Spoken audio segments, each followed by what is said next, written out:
Ma'am ఇప్పుడు ఫిబ్రవరి వస్తుంది కదా, అసలు ఫిబ్రవరి నెలలో ఏ ఏ రాశుల వారికి ఎలా ఉండిపోతుంది అంటారు? రాశి ఫలితాలు మాట్లాడుకుందాం. అందరికీ ఇంట్రెస్టింగ్ టాపిక్ కూడా నాది. ఫస్ట్ రాశి ఫలితాలు మాట్లాడుకునే ముందు ఎప్పుడు మనం మాట్లాడుకునేది గోచారం మాట్లాడుకుంటాం. అందరికీ తెలుసు 12 రాశులు ఉంటాయి, అలాగే 12 భావాలు చెప్తాము, 27 నక్షత్రాలు, 9 గ్రహాలు. సో ఆ గ్రహాలు ఏంటంటే ఒక చోట ఉండవు. చాలామందికి డౌట్లే ఉంటాయి ఏంటంటే పుట్టినప్పుడు చాలా బాగుంది, ఇప్పుడు చాలా బాగాలేదు. అంటే పీరియడ్ మనకి మారుతూ ఉంటుంది, అంటే దశా సిస్టమ్ అంటే మన టైం మారుతూ ఉంటుంది అనమాట. దేని బట్టి, మన నక్షత్రం బట్టి. అలాగే దీంట్లో ఏంటంటే ఇంకా చాలా ఉంటాయి. అంటే లగ్నం చూసుకోవాలి, నక్షత్రాలు చూసుకోవాలి, రాశి చూసుకోవాలి, తర్వాత మిగతా ప్లానెట్స్ కూడా చూసుకోవాలి.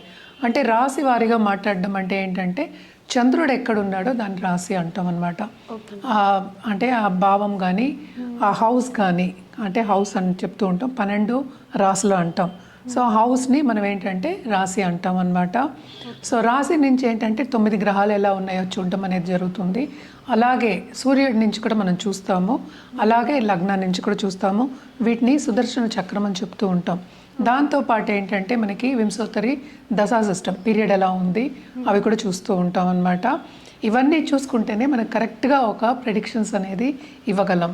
ఇదంతా ఎందుకు చెప్తున్నాను అంటే ఇప్పుడు రాశి వారీగా మనం మాట్లాడుకోవాలి. ఎందుకంటే మనకి జాతకం ఒక్కొక్కరిది డిఫరెంట్గా ఉంటుంది. అంటే ఒక రోజులోనే చాలా తేడాలు వచ్చేస్తూ ఉంటాయి. ఎందుకంటే లగ్నం మారుతూనే ఉంటుందన్నమాట. అంటే సూర్యోదయం బట్టి మనకి వస్తూ ఉంటాయి లగ్నాలు. సో ఈ లగ్నం ఉదయించే సూర్యుడు అంటాం, దాన్ని బట్టే జాతకం ఒక్క రోజులోనే చాలా మారుతాయి. సో జనరల్గా మనం మాట్లాడుకోవడం అంటే రాశి వారిగానే మాట్లాడుకోగలం, రాశి ఫలితాలే మాట్లాడుకుంటాం అనమాట. ఎందుకంటే మనం లాస్ట్ టైం చేసింది కూడా మనం కొంతమంది ఏం పెట్టారంటే అవును నాకు ఇది అవ్వట్లేదు, ఇది అయింది అంటే రాశి వారిగా మనం మాట్లాడుకునేది సింగిల్ పాయింట్. ఇవన్నీ చెప్పడం అందుకనమాట. సింగిల్ పాయింట్లో మాట్లాడుకున్నప్పుడు అదేంటంటే ఇట్ ఈస్ నాట్ నీ జాతక ప్రెడిక్షన్ కాదు అది. It's not a personal prediction, it is a general prediction. So general ప్రెడిక్షన్స్లో అంటే ఏంటంటే అన్నీ కరెక్ట్గా వస్తాయి, అన్నీ కరెక్ట్గా రాంగ్ అవుతాయి అని చెప్పడానికి ఉండదన్నమాట. అండ్ ఆల్సో రాశి వారీగా మాట్లాడుకున్నప్పుడు నేను చెప్పినట్టు ఒకే ఒక గ్రహం మనం చూస్తున్నాం, అంటే చంద్రుడు. ఏ రాశిలో ఉంటే రాశి అంటాం, అంటే ఏ హౌస్లో ఉంటే దాన్ని రాశి అంటాం అనమాట.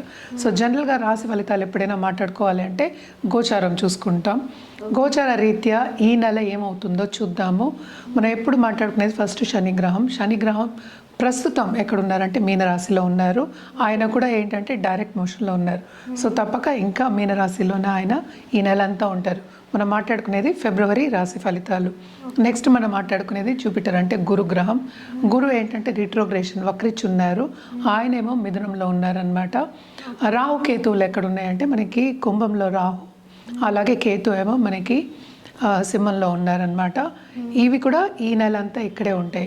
మనం ముందు కూడా మాట్లాడుకున్నాం, కూటమి జరుగుంది అంటే ఏంటి, ధనుర్రాశిలో. ఇప్పుడు అదే కూటమి మనకి మకరంలో జరిగింది. అంటే జనవరి మనకి తెలుసు మకరానికి మనకి సన్ వెళ్ళారు, అంటే మకర సంక్రాంతి కూడా మనం సెలబ్రేట్ చేసుకున్నాము. అలాగే ఏంటంటే ఇప్పుడు సన్ మనకి కుంభానికి 13th ఫిబ్రవరి వెళ్తున్నారనమాట. అలాగే కుజుడు మనకి 23rd ఫిబ్రవరికి వెళ్తున్నారు, ఎక్కడికి మనకి కుంభానికి వెళ్తున్నారు.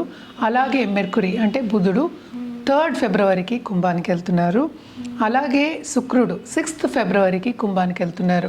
సో కుంభంలో నేను చెప్పినట్టు మనకి మేజర్ గ్రహం అంటే రాహు గ్రహం ఉంది.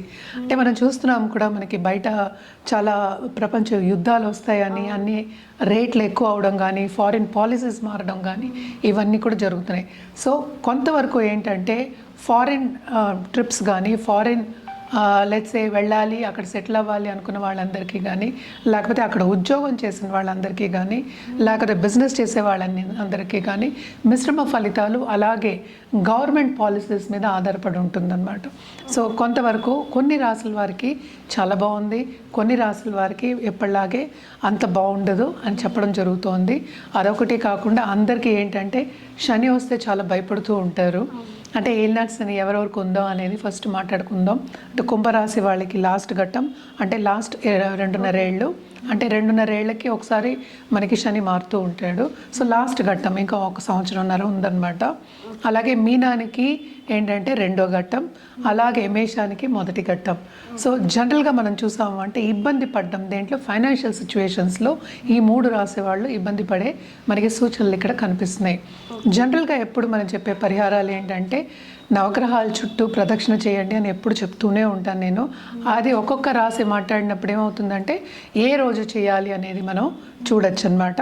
జనరల్గా ఏంటంటే నవగ్రహాల చుట్టూ తిరగడం అంటే ప్రదక్షిణ చేయడం, అలాగే నవగ్రహ స్తోత్రాలు చదువుకోవడం, నవగ్రహ హోమాల్లో పాల్గొవడం చాలా మంచిది. అదొకటి కాకుండా ఈ మధ్యన చాలా మటుకు ఏంటంటే దేవి పూజలు చేయడం అనేది జరుగుతోంది. సో దేవికి మించిన మనకి ఏమి శక్తి మనం చెప్పలేమన్నమాట. అన్నిటికన్నా మించిన శక్తి అని చెప్తూ ఉంటాము. సో దేవి పూజలు చేసిన వాళ్ళు ప్లీజ్ కంటిన్యూ చేయండి. And it is very good ఈ మంత్ చేయడం కూడా. అలాగే మనకి శివరాత్రి కూడా వస్తోంది. సో శివుడి గురించి కూడా మనం మాట్లాడుకోవాలి. సో ద్వాదశ జ్యోతిర్లింగాలను వెళ్ళి దర్శించుకోవడం కానీ, అలాగే ఆధ్యాత్మికంగా గడపడం కానీ ఈ నెల చాలా మంచిది. ఎందుకనంటే శివరాత్రి రోజు అంటే మాస శివరాత్రి అంటే చతుర్దశి రోజు కూడా చాలా చాలా మంచిది. ఆ ఎనర్జీ అనేది ఏంటంటే సెల్ఫ్ హీలింగ్కి, సెల్ఫ్ ఇంప్రూవ్మెంట్కి, అలాగే ఏంటంటే మెడిటేషన్ చేయడానికి ఎనర్జీస్ అంటే ఏంటి మన ఎనర్జీస్ సరౌండింగ్ అస్ అంటే ఏంటి యూనివర్స్ ఎనర్జీస్ అనేవి సహకరిస్తాయి. చాలా పాజిటివ్ ఎనర్జీ ఉంటుంది. సో తప్పక ఏదైనా సరే మన శివరాత్రి పండగ కింద కాకుండా మనం ఏంటి self healing, self questioning, self improvement and also ఆధ్యాత్మికంగా గడపడానికి మనం చెప్తాం. అంటే ఏంటి పేషెన్స్గా ఉండడం, అలాగే సాలిట్యూడ్ సైలెంట్గా ఉండడం, సైలెన్స్లోనే మనం ఏంటి ధ్యానం చేసుకోవడం, ఇవన్నీ చెప్తూ ఉంటాం. అదంతా ఎందుకు మనం సరిదిద్దుకోవడానికి, మనకి ఏం కావాలో అని ఫస్ట్ తెలుసుకోవడానికి.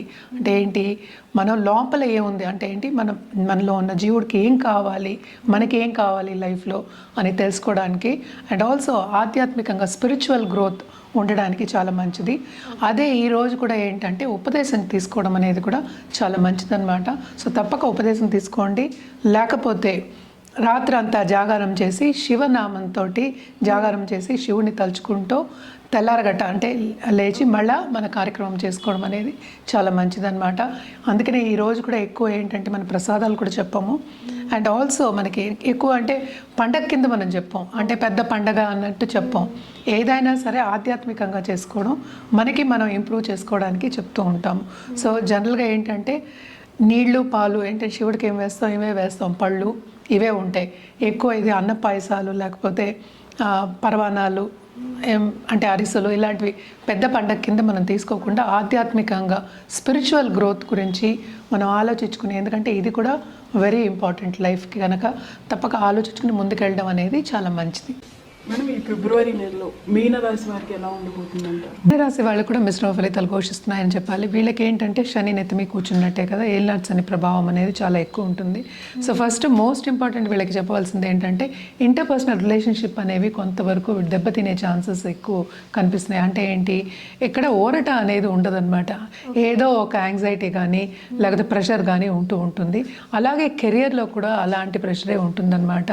అంటే ఏంటి వీళ్ళేమో టైంకి చేయలేక వీళ్ళు ఇచ్చిన పని వాళ్ళకి బాధ్యత అప్పగిస్తే టైంకి చేయలేక సతమతం అవడం కానీ, యాంగ్జైటీకి గురవడం కానీ, ఎక్కువ వర్క్ ప్రెషర్ ఫీల్ అవ్వడం కానీ మనకి కనిపిస్తుంది.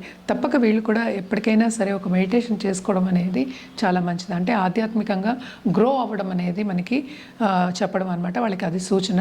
అదొకటి కాకుండా వీళ్ళు కూడా ఏంటంటే ముక్కు మీద కోపం తెచ్చుకోకుండా ఉండడం అనేది మంచిదన్నమాట. మనం ఇంకో విషయం చూసామంటే 12th మనకి రాహు ఉన్నారు. అట్ ద సేమ్ టైం అన్ని ప్లానెట్స్ కాన్గ్రిగేషన్ కూడా మనకి ఏంటంటే 12th అవుతుంది. సో ఫారిన్తో పాటు ఫారిన్లో మనకి ప్రాపర్టీ కొనుక్కోవాలి, లేకపోతే బిజినెస్ చేయాలి, అక్కడ సెటిల్ అవ్వాలి అనుకున్న వాళ్ళందరికీ ఈ మంత్ మంచి సూచన, especially second half of this month. At the same time కొంతవరకు ఇబ్బంది పడే ఛాన్సెస్ అంటే శారీరక ఇబ్బందులు అనేవి కొంచెం ఎక్కువ కనిపిస్తున్నాయి అన్నమాట. అండ్ ఆల్సో ఇంట్లో దాంపత్య జీవితంలో కూడా కొంతవరకు ఎడబాటు అనేది మనకి ఎక్కువ కనిపిస్తుంది. అంటే అస్తమాన డిసగ్రిమెంట్స్ రావడం, విభేదాలు రావడం అనేది కనిపిస్తుంది. అటు పై వాళ్ళతో కూడాను, అట్ ద సేమ్ టైం సన్నిహితులో కూడాను, అట్ ద సేమ్ టైం ఫ్రెండ్స్తో కూడాను ఎక్కువ డిస్టర్బెన్సెస్ అనేవి, అంటే మెంటల్ డిస్టర్బెన్సెస్ అనేవి మనకి ఎక్కువ కనిపిస్తున్నాయి ఈ నెలలో మనకి మీనరాశి వాళ్ళకి అన్నమాట. అండ్ ఆల్సో ఇప్పుడు నిరుద్యోగులకి ఉద్యోగ అవకాశం వచ్చినప్పటికీ వాళ్ళు అనుకున్న డ్రీమ్ జాబ్ అనేది సాధించడానికి టైం పడుతుంది. సో ఈ నెలలో కొంతవరకు మంచి సూచనలే కనిపిస్తున్నాయి అన్నమాట. ట్రావెలింగ్ ఇండస్ట్రీలో ఉన్న వాళ్ళకి కూడా అటు చాలా శ్రమ అనేది చాలా అధికం. రాబడి వచ్చేదేమో కొంచెం తక్కువే వస్తుంది. అంటే వీళ్ళకి శ్రమకి తగిన ఫలితం అనేది కొంచెం తక్కువ కనిపిస్తుంది అనమాట.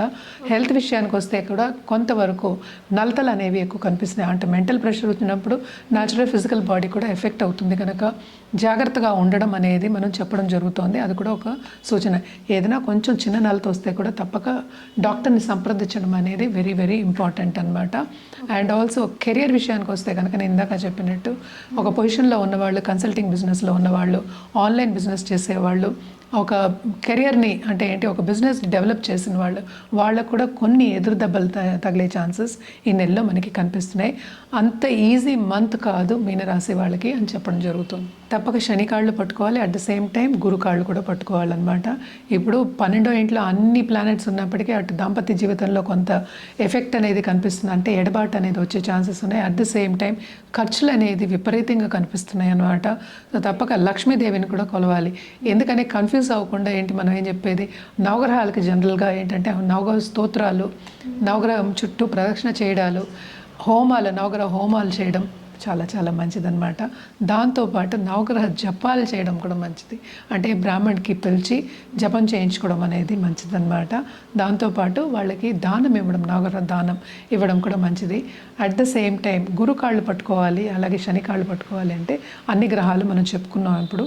అదొకటే కాకుండా థర్స్డే తప్పక ఏంటంటే ఒక నిండు బ్రాహ్మణ్ని ఇంటికి పిలిచి వాయనం ఇవ్వడం, బ్లెస్సింగ్స్ తీసుకోవడం మంచిది.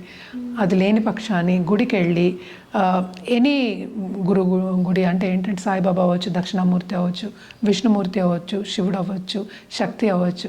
సో ఎవరైనా సరే, మీ కులగురువు అయినా సరే, అలాగే ఏంటి ఎవరినైనా మీరు ఎప్పుడు నిత్యం కొలుస్తున్నారు అనుకుంటే వాళ్ళ బ్లెస్సింగ్స్ తీసుకోవడం ఆ రోజు very very important.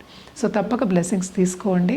And also నేను ఇందాక చెప్పినట్టు వాయనం ఇవ్వడం, లేకపోతే at the same time at least ఒక దండం పెట్టడం పెద్దవాళ్ళకి, ఇంట్లో ఉన్న పెద్దవాళ్ళ ఆశీస్సులు తీసుకోవడం ఎక్స్ట్రీమ్లీ ఇంపార్టెంట్ అనమాట. మనం కలర్స్ విషయానికి వస్తే కనుక తప్పక వీళ్ళు ఎల్లో నుంచి గోల్డ్ వాడుకోవచ్చు. అంటే లైట్ పసుపు నుంచి డార్క్ పసుపు వరకు. అండ్ ఆల్సో దాంతోపాటు గోల్డ్ వాడుకోవడం అనేది మంచిదన్నమాట. సో తప్పక ఇది ఎవ్రీ థర్స్డే వేసుకు చూడండి, ఎల్లో కలర్ వేసుకు చూడండి, ఇంకా బాగుంటుంది. రుద్రాక్ష విషయానికి వస్తే కనుక మనం తప్పక ఏంటంటే పంచముఖి రుద్రాక్ష, అలాగే అష్టముఖి రుద్రాక్ష వేసుకోవడం చాలా చాలా మంచిదన్నమాట. ఏదైనప్పటికీ మన జాతక రీత్యా ఇవ్వడం జరుగుతుంది కనుక తప్పక జాతకం పరిశీలించుకున్న తర్వాత వేసుకోవడం అనేది ఇంకా మంచిది.